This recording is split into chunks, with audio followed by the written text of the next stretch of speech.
যেভাবে ভঙ্গুর অবস্থায় জুলাই মাসের পর প্রশাসন গেছে, তখন একটু ইনফ্লুয়েন্স আসাটাও যে অস্বাভাবিক এটা না।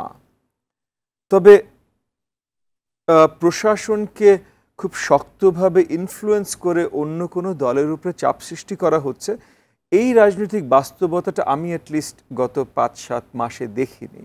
মানে প্রশাসনকে ব্যবহার করে চাপ সৃষ্টি কিভাবে করে, এগুলো যেহেতু আমরা ১০-১৫ বছর দেখে আসছি, মানে এরকম প্রচুর হয়েছে উপজেলা লেভেলে, জেলা লেভেলে, যে আমরা সর্ট অফ একটা অনুষ্ঠান কল করে আমরা পৌঁছে গেছি, মানে অনুষ্ঠানে যখন সময় দেয়া, কথার কথা বিকাল ৩টার সময় দেয়া, ঠিক ২:৩০টার সময় পুলিশের লাঠিচার্জ।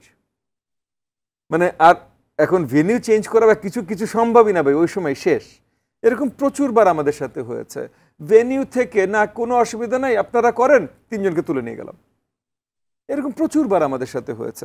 সো এই জিনিসগুলো আমরা দেখেছি, এখন কারোর সাথেই হচ্ছে না। বাকি কোন এলাকায় কার সাথে কি হচ্ছে এটা নিয়ে কোনো পার্টি সম্বন্ধে আমি মন্তব্য করতে পারি না। যেমন এনসিপি একটা নতুন পার্টি, তাদের সম্বন্ধে আমি মন্তব্য করতে পারি না।